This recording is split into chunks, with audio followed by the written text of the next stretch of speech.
Malam itu aku menggali di dalam ingatanku,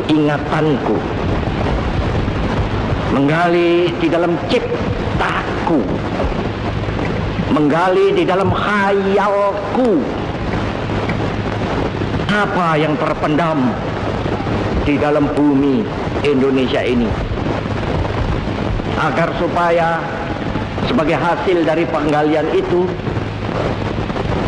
dapat dipakainya sebagai dasar daripada negara Indonesia merdeka yang akan datang. Sejarah lahirnya Pancasila sebagai dasar negara Indonesia.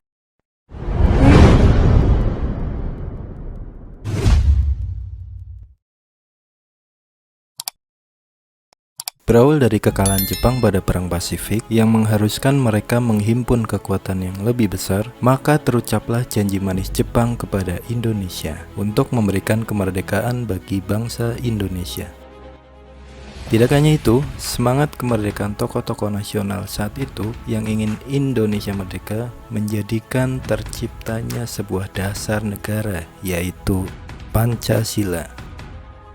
Pancasila sendiri berasal dari bahasa Sanskerta yang tertuang pada kitab Negara Kertagama karya Empu Prapanca dan kitab Sutasoma karya Empu Tantular. Panca yang artinya 5 dan sila yang artinya dasar, asas atau prinsip. Sehingga Pancasila memiliki arti 5 dasar, 5 asas atau 5 prinsip. Tentunya Pancasila sebagai dasar negara ini tidak muncul begitu saja, melalui proses dan sidang yang sangat panjang.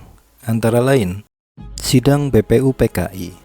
BPUPKI atau Badan Penyelidik Usaha-Usaha Persiapan Kemerdekaan Indonesia atau dalam bahasa Jepang disebut Dokuritsu Junbi Kosakai, dibentuk oleh Jepang pada 29 April 1945 dan diresmikan tanggal 28 Mei 1945. Beranggotakan 67 orang Indonesia dan 7 orang Jepang yang diketuai oleh Dr. Rajiman Weddiodiningrat. Pada tanggal 29 Mei 1945, sidang BPUPKI yang pertama mulai diselenggarakan, yang salah satu pembahasannya adalah tentang dasar negara. Sidang ini berlangsung selama 4 hari dan menghasilkan beberapa rumusan dasar negara yang dikemukakan oleh 3 orang tokoh, yaitu Muhammad Yamin. Pada 29 Mei 1945, Muhammad Yamin dalam pidatonya mengemukakan dasar negara Indonesia sebagai berikut. Yang pertama, peri kebangsaan, yang kedua, peri kemanusiaan, yang ketiga, peri ketuhanan, yang keempat, peri kerakyatan, dan yang kelima, kesejahteraan rakyat. Dr. Supomo pada 31 Mei 1945. Dalam kesempatannya, Dr. Supomo mengemukakan dasar negara sebagai berikut. Yang pertama, kekeluargaan, yang kedua, keseimbangan lahir dan batin, yang ketiga, musyawarah, yang keempat, keadilan rakyat. Pada tanggal 1 Juni 1945, Insinyur Soekarno mengemukakan dasar negara yang dinamainya Pancasila dengan bunyi 1. Kebangsaan Indonesia, 2. Internasionalisme dan peri kemanusiaan, 3. Mufakat atau demokrasi, yang keempat, keadilan sosial, dan yang kelima, ketuhanan yang Maha Esa. Sebagian besar peserta sidang BPUPKI menyetujui rumusan dasar negara Indonesia yang dikemukakan Insinyur Soekarno, yaitu Pancasila. Sehingga pada 1 Juni 1945 diperingati sebagai hari lahir Pancasila.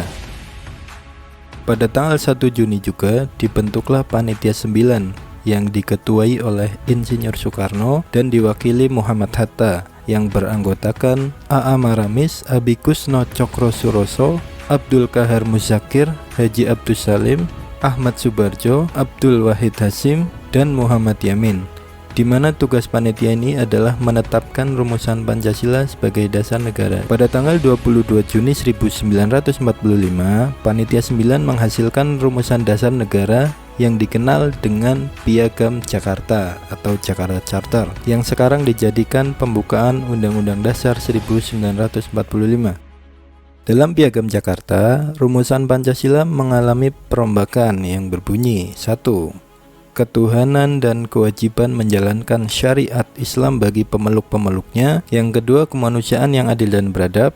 Yang ketiga, persatuan Indonesia. Yang keempat, kerakyatan yang dipimpin oleh hikmat kebijaksanaan dalam permusyawaratan perwakilan. Kemudian yang kelima, keadilan sosial bagi seluruh rakyat Indonesia. Belum selesai sampai di situ, sore harinya setelah Indonesia merdeka, tepatnya tanggal 17 Agustus 1945, Muhammad Hatta didampingi oleh Opsir Angkatan Laut Jepang atau Kaigun dengan membawa kabar bahwa wakil dari timur yang bukan beragama Islam merasa keberatan dengan kalimat ketuhanan dengan kewajiban menjalankan syariat Islam bagi pemeluk-pemeluknya. Sehingga pada sidang PPKI tanggal 18 Agustus 1945 ditetapkan kalimat ketuhanan dengan kewajiban menjalankan syariat Islam bagi pemeluk-pemeluknya diganti dengan ketuhanan yang Maha Esa. Perubahan tersebut demi kepentingan bangsa dan negara yang beraneka ragam, suku, bangsa dan agama. Kalimat tersebut mencerminkan bahwa bangsa Indonesia itu menjunjung tinggi sikap toleransi.